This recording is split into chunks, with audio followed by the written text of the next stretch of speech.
এ, আমি হলাম অগি। আমাদের চ্যানেলে নতুন হয়ে থাকলে আমাদের চ্যানেলটিকে সাবস্ক্রাইব করে বেল আইকন বাজিয়ে দাও তাড়াতাড়ি। উম, আগের পর্বে আমরা দেখেছি টম দাদা রাস্তা পার হওয়ার সময় একটি ট্রাক টম দাদাকে চ্যাপ্টা বানিয়ে দিয়ে গিয়েছে। কিন্তু টম দাদা ভেবেছিল আজকে তার লাকি ডে, কিন্তু তার লাকি ডে আনলাকি ডেতে পরিণত হয়েছে। এসব দেখে হাসাহাসি করছিল বুলডগ দাদা, ডাক আর জেরি বন্ধু। এসব হাসাহাসিতে কান্না দিয়ে টম দাদা নিজেকে বেলুনের মতো ফুলাতে শুরু করে, কারণ টম দাদা ট্রাকের চাপা খেয়ে চ্যাপ্টা হয়ে গিয়েছিল। টম দাদা নিজেকে ফুলাতে ফুলাতে একটি বেলুন বানিয়ে ফেলে। এসব দেখে আবার হাসাহাসি করতে থাকে, মজা নিতে থাকে বুলু দাদা, জেরি আর ডাক দাদা। টম দাদা বলে, এটা কোনো ব্যাপার না, এরকম বড় বড় দেশে ছোট ছোট কাণ্ড হতেই পারে, শহরের মধ্যে অনেক গাড়ি চলাচল করে, আমাদের সাবধান হওয়া উচিত। এই কথা বলার সাথে সাথে আবার অসাবধানতাবশত টম দাদা পড়ে যায় ম্যানহোলের মধ্যে। এই দেখে এগিয়ে আসে জেরি বন্ধু আর ডাক দাদা। জেরি বন্ধু আর ডাক দাদা টম দাদাকে বলে, একটুর জন্য বেঁচে গিয়েছো টম দাদা, আজকে আসলেই তোমার লাকি ডে। টম দাদা ওদের কথায় পাত্তা না দিয়ে সামনের দিকে হাঁটতে শুরু করে। অমনি একটি ট্রেন এসে টম দাদাকে লাগিয়ে দেয়।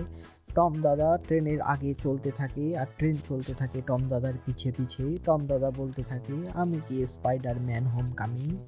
আমি তো স্পাইডারম্যান নই, তাহলে আমার সাথে কেন এমন হচ্ছে বাবা?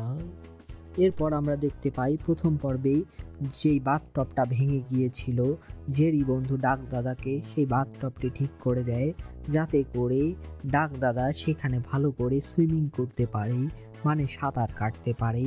এমন সময় হঠাৎ করে বাড়িতে চলে আসে টম দাদা। টম দাদার অবস্থা খুবই খারাপ। টম দাদার হাতে পায়ে ব্যান্ডেজ, কারণ টম দাদা ধাক্কা খেয়েছিল ট্রেনের সাথেই।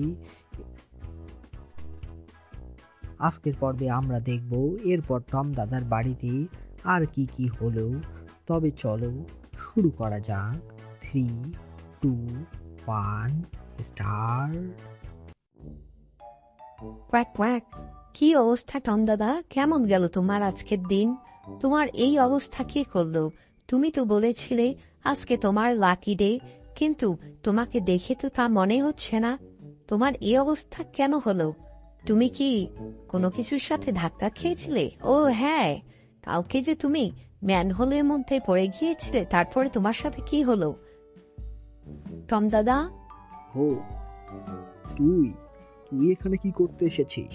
তুই কি ভেবেছিস আমি ভুলে গিয়েছি? তুই তো আমাকে যাওয়ার আগে লাথি মেরে গিয়েছিলি।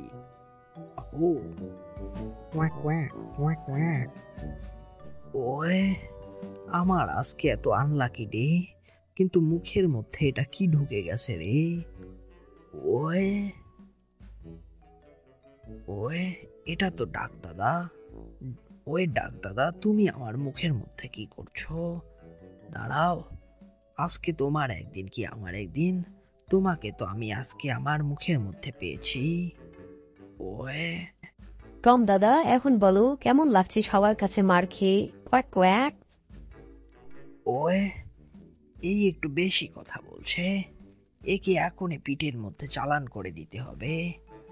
ওয়ে, এই নে, এবার বোঝ কেমন লাগে। এখন তুই চলে গেলি আমার পেটের মধ্যে। হে টম দাদা, এটা তুমি কি করলে? তুমি কেন ডাক দাদাকে খেয়ে নিলে? এই নাও, এখনই বের করে দাও আমার ডাক দাদাকে। तोड़ दूंगा। डॉन से पंगा नहीं। ओए, तोड़ दूंगा, फोड़ दूंगा। কিন্তু আমার পেটের মধ্যে এমন তোড়ফোড় হচ্ছে কেন, এটা তো বুঝতে পারছি না।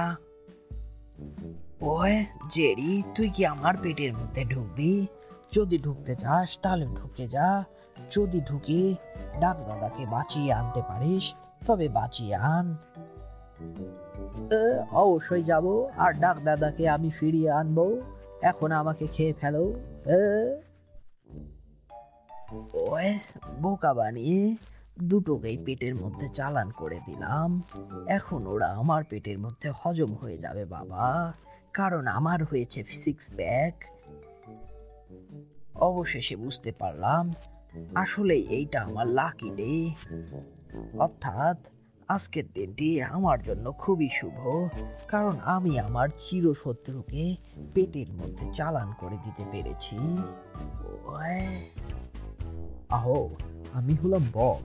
এর পরের পর্বে জেরি বন্ধু আর ডাকদাদার কি হলো তা দেখতে হলে আমাদের চ্যানেলটিকে সাবস্ক্রাইব করে বেল আইকন বাজিয়ে দাও ঝটপট। আর আমাদের ভিডিওগুলো ভালো লাগলে লাইক কমেন্ট করতে ভুলে যেও না যেন।